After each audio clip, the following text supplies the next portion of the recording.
All right, ladies and gentlemen, you are welcome to another great episode on your favorite political talk show, The Truth with Ben Jokes.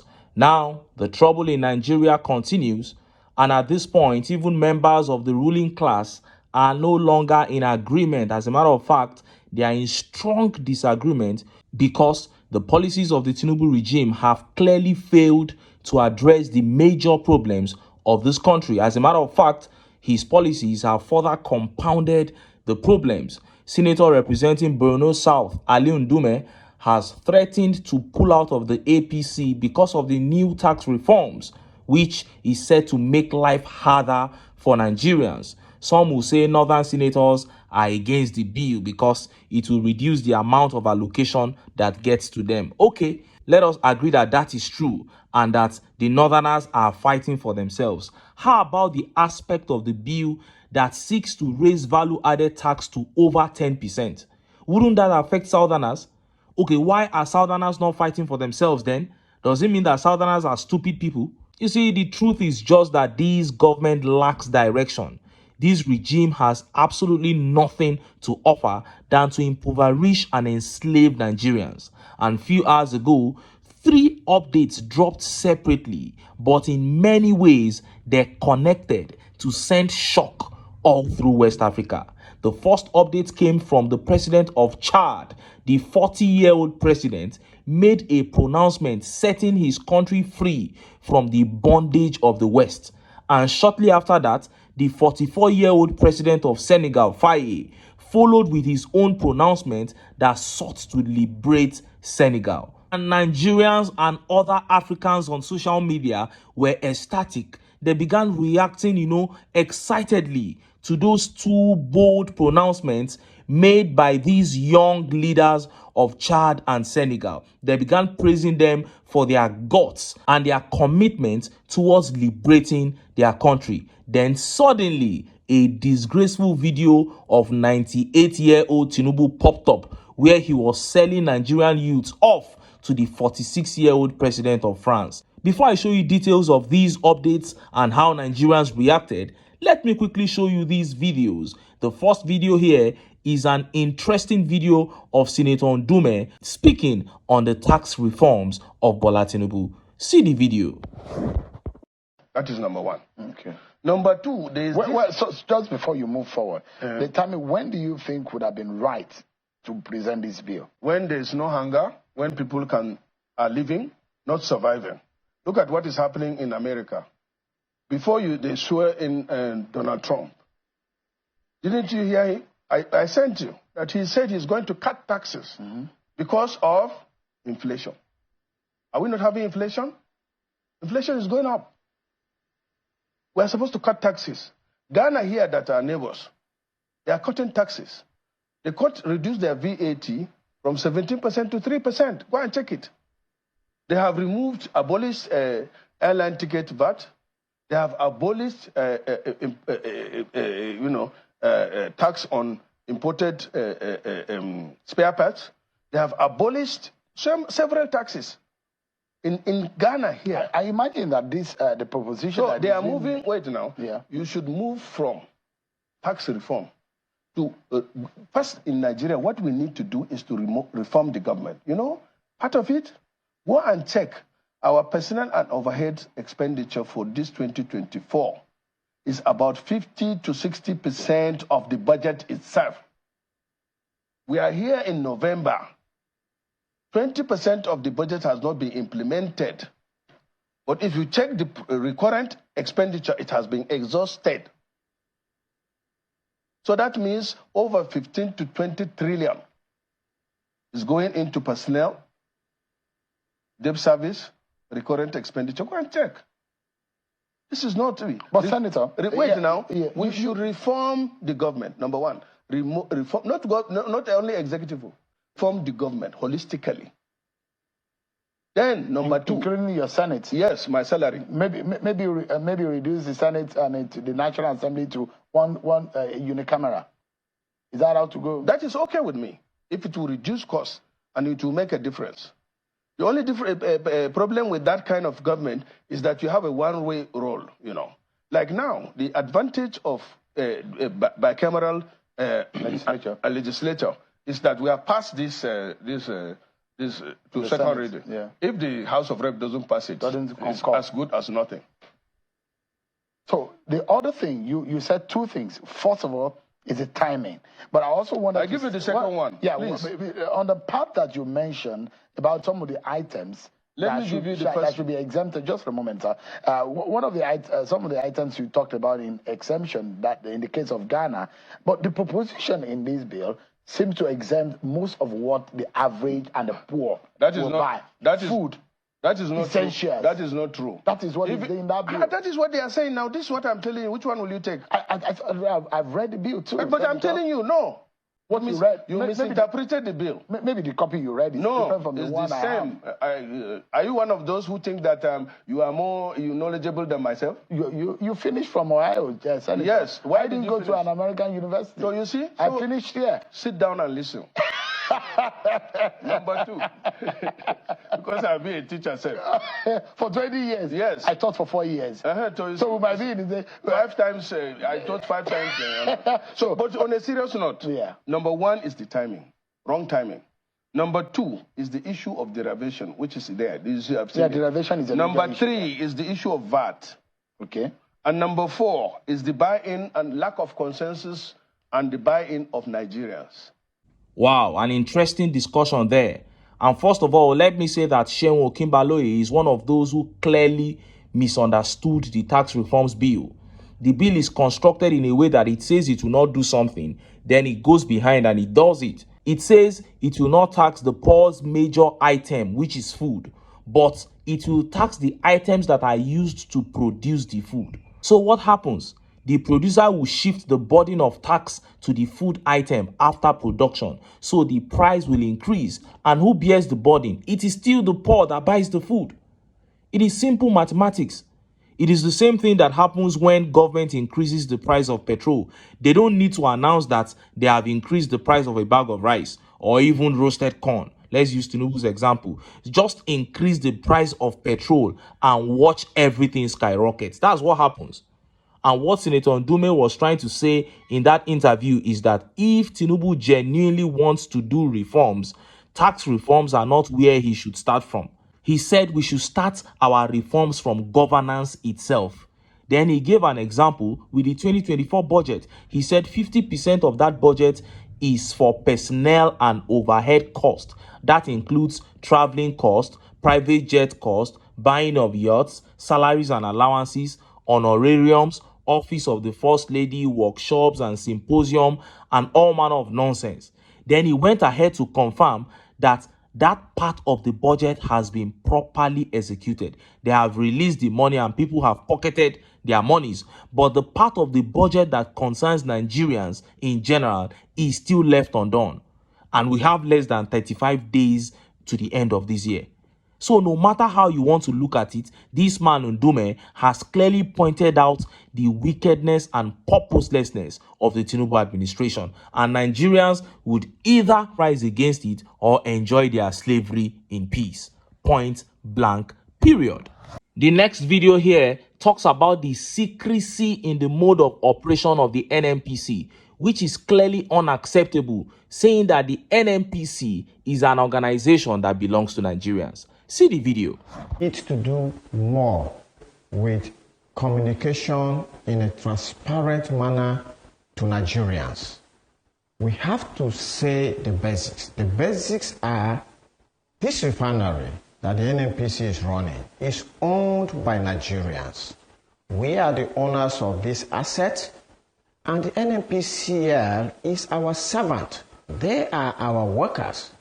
And they have to report back to us in the most transparent way the situation with this refinery. Not just the Port Harcourt old refinery, but the 3 others. And I can say that this is not happening. First and foremost, a statement that was issued by the NNPCL announcing the commencement of production of petroleum products at the old refinery did not carry anything blending. It was that the refinery has started production and That was it. It was when the controversy started to be generated on social media and on other platforms that the NNPCL issued a secondary statement. And in this statement, they provided more data. For instance, they say the refinery is at 70% production capacity, that the refinery is blending C5, which is a petrochemical, with naphtha, which is perhaps one of the first products that come out when you start the refining process to produce gasoline. And then they gave other metrics like they're producing 1.5 million liters of diesel and all that. The point here is that why were those details not even mentioned when they first came across to us, the owners of this refinery? Why did they have to wait for this controversy to be generated before they give us these additional details? So I would say that as it stands now, Nigerians are right to doubt the NNPC. Nigerians are correct, and I believe they are being pragmatic if the NNPCL is not coming across to them in the way we desire. And to be honest, for me, I would like more clarity. The NNPCL needs to take journalists into this plant. They need to show journalists exactly what they are doing. Well, that is for those of you who are still in doubt about exactly what they are doing. There are some of us who know exactly what they are doing. Those guys are not refining any crude oil there. They are just lying to Nigerians to make it look as if the administration is working. They are buying from Dangote refinery and reselling. Point blank, period. Now, let us look at those updates that sent shock all across West Africa. First of all, it was the leader of Chad, the president of Chad, 40-year-old president, who made this declaration liberating his country from France. Look at how the papers reported it. Chad has terminated its defense pact with France, sparking speculation over Paris's diminishing influence in the Sahel. Now, that is Chad's president, 40-year-old Mahatma Debi, on your screen there. And he just made that pronouncement terminating the country's defense pact with France.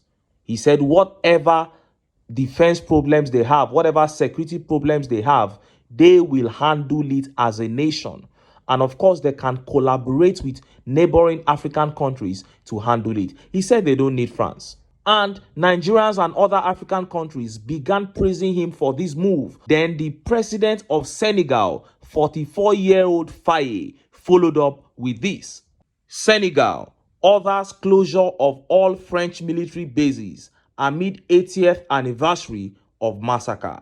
Reporters: Senegalese authorities have directed the closure of all French military bases in the country as the 80th anniversary of the Traoré massacre approaches. President Bassirou Diomaye Faye, in an interview with AFP, reiterated that French military presence in Senegal is incompatible with the country's sovereignty. Faye, who won the March election with a vow to assert Senegal's independence, commented on France's acknowledgement of its role in the 1944 massacre, in which Senegalese soldiers were killed by French forces. Senegal is an independent country. It is a sovereign country, and sovereignty does not accept the presence of military bases in a sovereign country, he said from the presidential palace. Today, China is our largest trading partner in terms of investment and trade. Does China have a military presence in Senegal? No. Does that mean our relations are cut? No, he remarked. You heard that. Now the excitement that these two updates generated amongst Africans was tremendous. Africans have never heard their leaders speak so boldly to colonialists in this manner. You know, these actions by the 40-year-old Mahatma Debi of Chad and the 44-year-old Diomaye Faye of Senegal signaled a new dawn in Africa. And of course, countries like Mali, Burkina Faso and Niger have also rejected France recently. All the French colonies are breaking away from France to build their nations independently because they know that Africa has all it takes to build itself. But just as Africans were reacting to the heroics of the 40-year-old Chad leader and 44-year-old Senegal leader, 99-year-old Tinubu was seen in a video telling 46-year-old France president to come and help him train Nigerian youths. What a shame. See the video. And we owe it a responsibility by all of us to put together a food security program for private sector investors to come in, invest, with de-risk the fears that they may have. We've been working on stabilizing the security system in Nigeria, and we are getting closer and closer. We are doing better now in the area of security. I can assure all the investors here that Nigeria is open for business. And I thank you for your collaboration. Vital to this is the education of our children. We have a vibrant youth population that is well educated and ready to be trained, skilled, and development of our economy.